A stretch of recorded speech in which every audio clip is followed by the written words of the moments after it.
I'm Stephanie Cole and I'm obsessed with the movie Us soundtrack. I'm Annie Hammond and I'm obsessed with Old Town Country Road. This is the Modern Adults podcast where we explore the modern adult landscape and ask all the dumb questions about adulthood so you don't have to.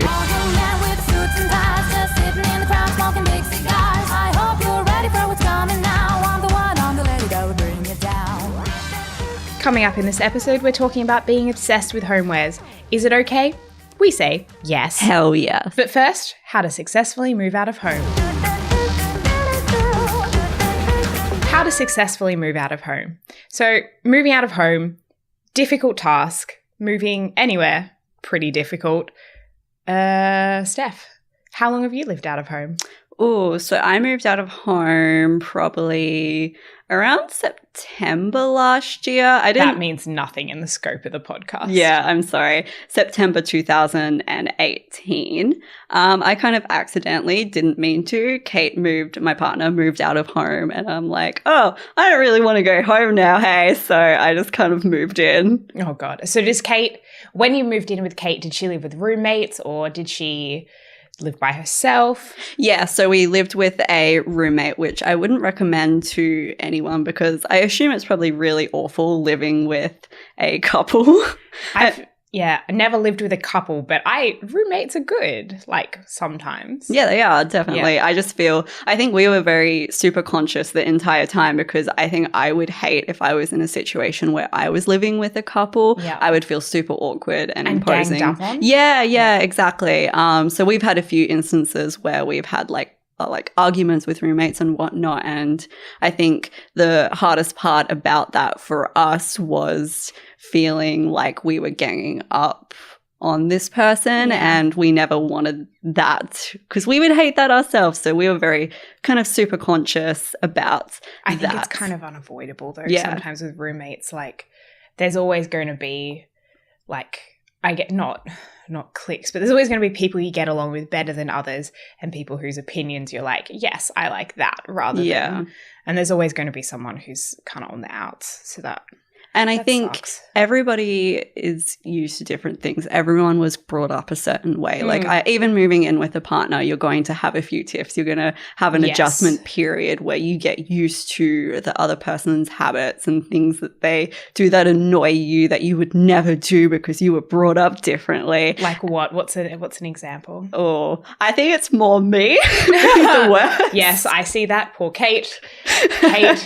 See, I'm very bad with I'm very clean elsewhere in the house, but I've always had a habit of just bringing the mess into my room because my dad was always like, you can do whatever you want in your room, just make sure you're not leaving your shit everywhere else. And now you're like sharing a room, so you can't just do whatever you want. And so I come home and I like take my shoes off and I leave them on the floor, or like I go and have a shower and I leave the towel on the bed and Kate's just like seething and like bubbling but not wanting to say anything because she's trying to be like nice about it. Oh my God, Kate, tell her to put a freaking towel away. That's disgusting. I do now. I do sometimes. Sometimes. I actually left it on the bed before I came to record today. Stephanie. I meant to put it away, but it's fine.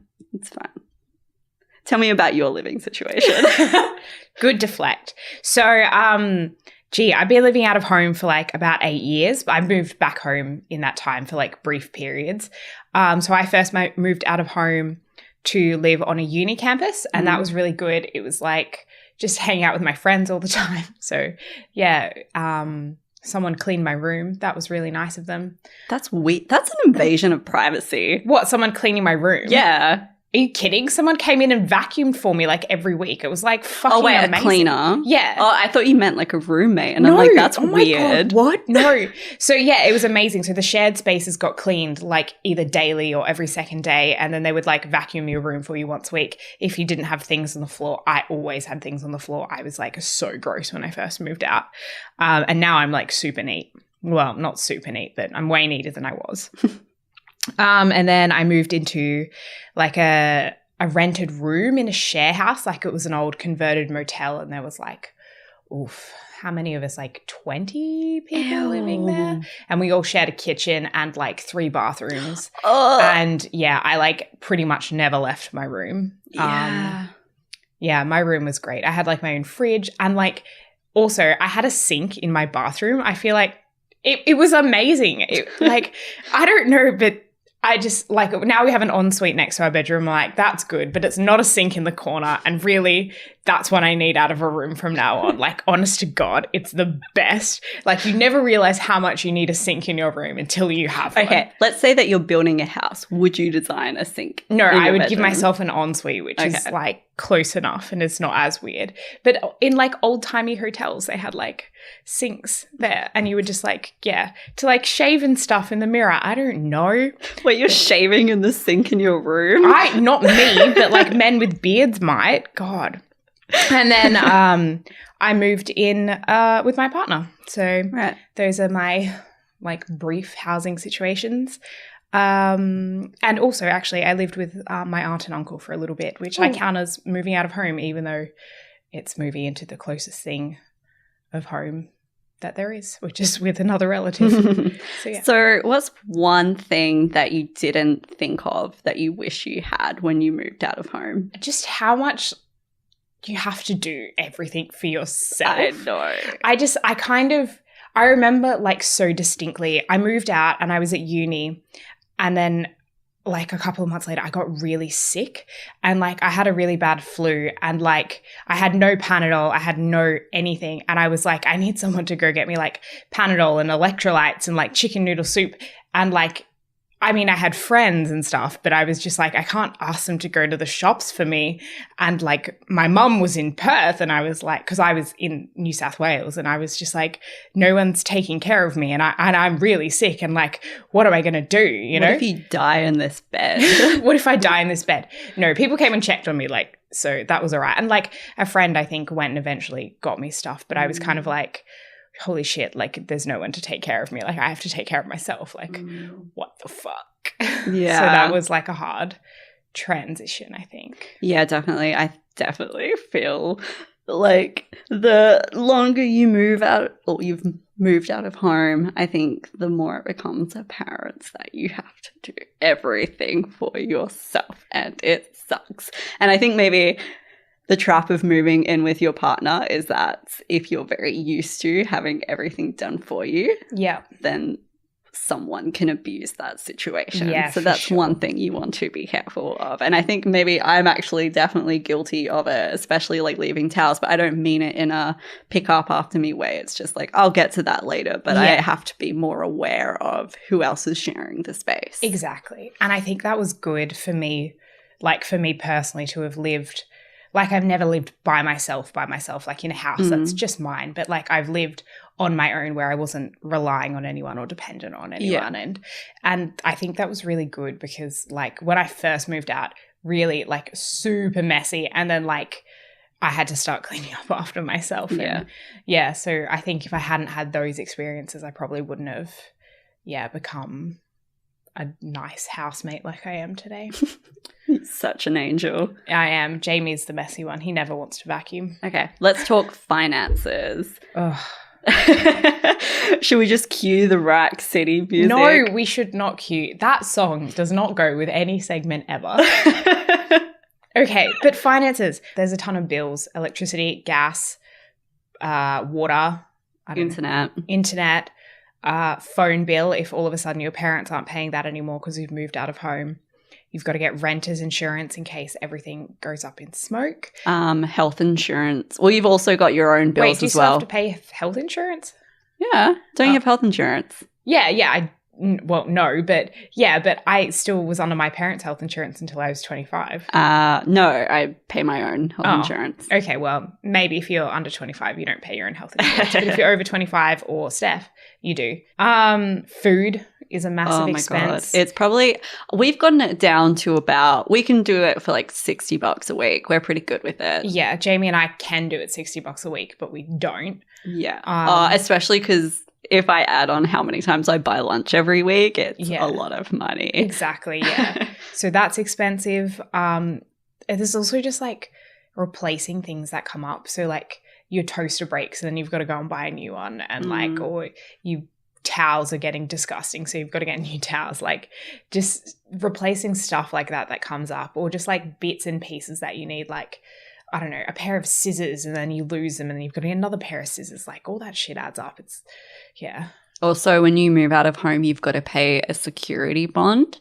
Yeah. And that's for 4 weeks worth of rent, I believe. And then some rental agencies will make you pay another 2 weeks up front as well. That's what we paid.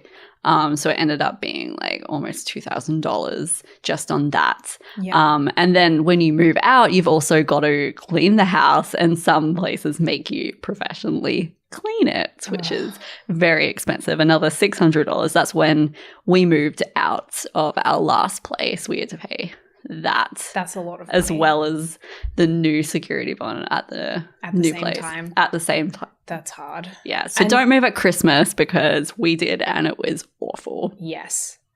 The last sort of house, well, one of the last houses I lived in, I kind of left with not very much notice and they kept my bond. And it was really bad for me because it wasn't that much. It was like $600 or something. And I was like, oof. But yeah, that's over now. I can't get that back, even though I think about it weekly. Another thing I think a lot of people who move out for the first time forget about is security. Yeah. And as a young person, that's something that should be your number one priority, because to any criminal out there, you are just like this big beacon that's flashing that says, rob me because I'm stupid. If I was a criminal, and I'm not most of the time, I would only rob really rich people because they deserve it. I'm kidding, they don't, but it's just so mean. There's something really mean about robbing someone who doesn't have very much shit. Like, okay, let me tell you a story. So in my first rental, we got robbed, and we got robbed very badly.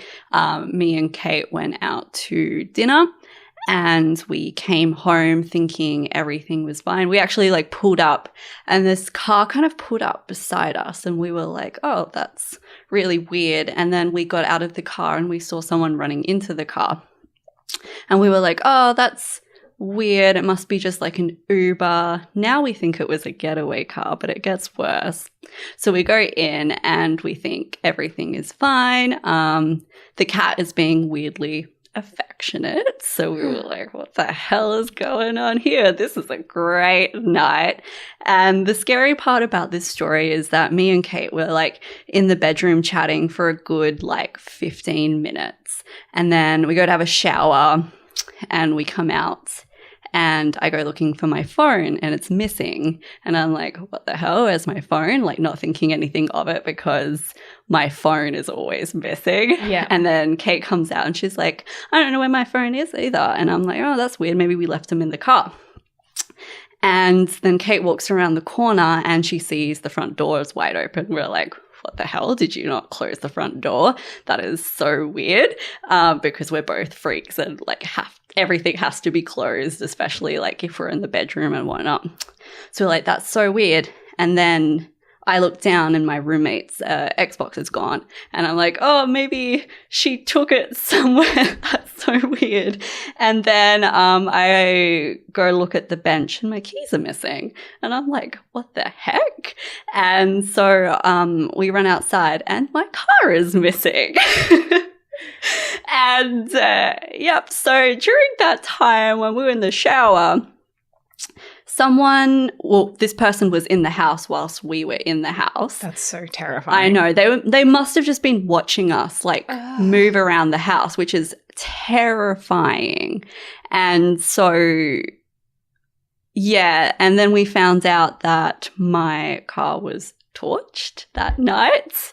So, and your skydiving sticker gone? Yeah. No. I know. How will anyone know that I went skydiving now that my car is destroyed? That's the only reason I recognized your car.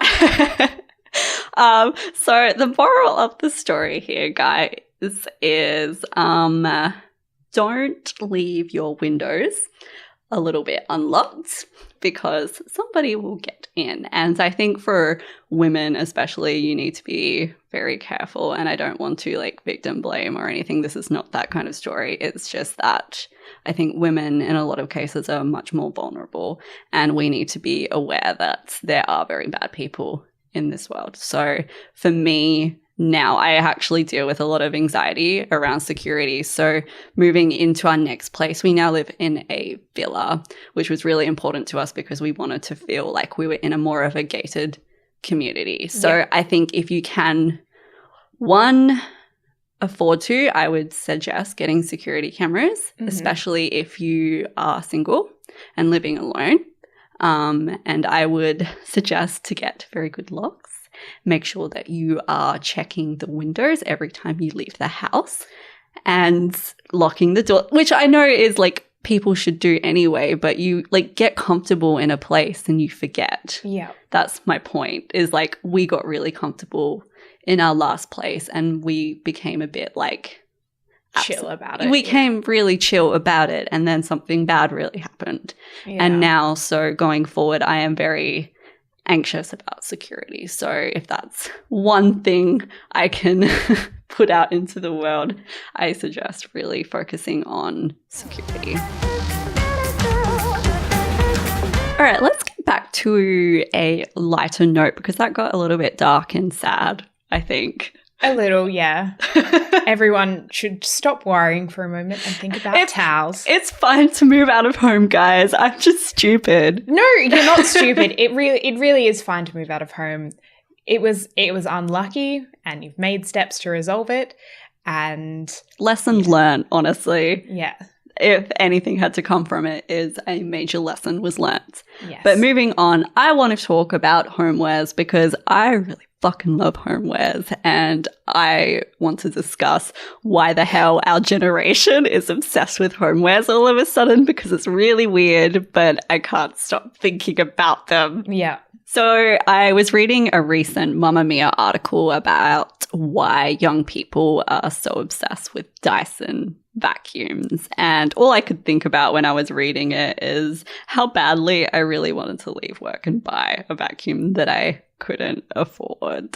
I have no particular attachment to Dyson vacuum cleaners, but I desperately want a Roomba because I don't like vacuuming, and neither does Jamie. But that's fair. But have you noticed there's like a recent thing on like Instagram, especially, and because of the rise of Pinterest, I don't think I follow the same people you do, because no one on my Instagram has been posting about vacuums. Really? I follow people who are like a bit obsessed with homewares, and they're like, I love it when people do like tours of their house. Like I follow this baker, and she like took us on a tour of like her baking room, and she also does crafts, and she's like, and this is like all my cookie cutters, and like it was the most beautifully laid out thing and like the most aesthetically pleasing room I've ever seen. But she did not show us her vacuum cleaner. So I think the point of this article and what I was trying to get at mostly was why we're so obsessed with homewares all of a sudden, because I know like my parents' generation like couldn't give a shit about it, whereas like I think especially now with the rise of Instagram and social media and Pinterest creating like the most perfect mood board apartments, that and now we're all at a stage where everyone's moving out of home, so everyone has kind of like this ideal fantasy in their head what their home is going to look like, and unfortunately most of the time you can't afford it. I was actually going to say the opposite. I think housewares have become like way more affordable.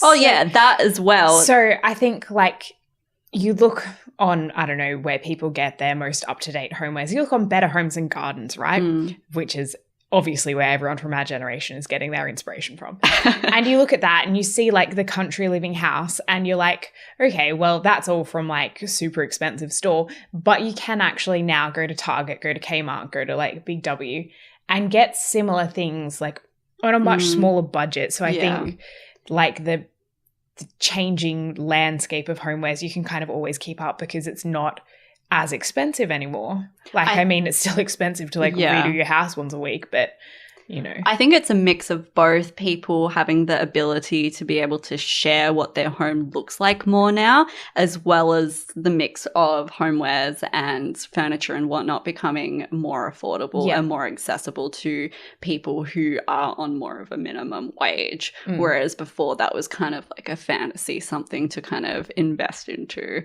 later on in life. But now anyone can have a home like that. But if they have good taste, which I don't, so I just But you still have that fantasy in your head, don't you? Like you said with the baking, that person who is the baker and they have all the cookie cutters, you watch that and you're like, holy shit. Yeah, well, it's just like the most nicely laid out room I've ever seen. Yeah. Maybe I'll I wonder if it's on her Instagram. Maybe I'll share it on Facebook for peeps to see. And like makeup gurus like doing tours of their spaces, and I'm just like, oh my God. Maybe I don't like homewares. I like organized spaces. Right. I like to see people's like organizational systems. But it's interesting how I could watch, I'm not sure if this is you, but I could watch like 50 room tours all in a row and be like, holy shit, this is amazing content. What's that old show that used to be on? Something about cribs. That MTV show? Yeah. Yeah. Was it just called Cribs? I don't know. I'm pretty sure it was. And you just like went through tours of people's houses. Yeah. The internet has made that so much more accessible. Yeah. Then anyone can do it. And it's like any type of house. It's like, oh, it's just amazing. I think I'm pretty sure it was just called Cribs. Sorry. Yeah. I think as well, it's like we have this kind of fantasy in our head I know for me especially, I fall into this trap a lot, is where I have this idea of who I could be if my space looked a certain way. Yeah. And so a lot of the time I procrastinate doing a lot of work because my space needs to be clean, or I'm like, oh, I need to buy this new desk because I feel like I'm going to be my most productive and I can't do any work until this room is perfect because I haven't set myself up to succeed yet. I think there's a little bit of truth in that. Yeah. I think maybe not completely in that, like you do need to set up a space so that it works for you and surround yourself with things that like make you happy and make you more productive or inspire you or like whatever. Like for instance, like we're in an office now and like there's like a massive bookshelf and it's got lots of books and like I can see like little toy trucks and it's like really aesthetically pleasing. And in here I'm like, yes, I am in a creative podcast zone. And like I feel that, and I think it's better than just recording at the kitchen table where like you can kind of see the outside and like the space sets you up to do something, you know? Yes. So I think agree. You need to bring that into your home. So I don't know how much more we could talk about homewares. I could probably keep going on, but the point of this is my home perfect? No. Does it eat me alive every single day? The couch I want is on back order for 13 weeks and I'm thinking about going into an induced coma because I just can't handle it. But there was no real point to this topic other than identifying that we're probably capitalist trash and we are in love with our phones a little bit too much. And that is why we will never own a house. Get me a baby boomer right now. I just want to chat, Monique. I just want to chat to one. What about owning houses? Yeah, I'm just mad now. I don't know. I feel like this is based on literally nothing. The housing bubble is going to crash and we'll probably own a home soon. That's it for today's episode. You've been listening to Modern Adult. If you'd like to stay in contact or share your thoughts about the episode, head to our Facebook page, Modern Adult Podcast. If you like what you hear, please leave a review on iTunes and spread the word. Send pictures of your perfectly decorated home and maybe I'll block you after consuming all your Instagram content.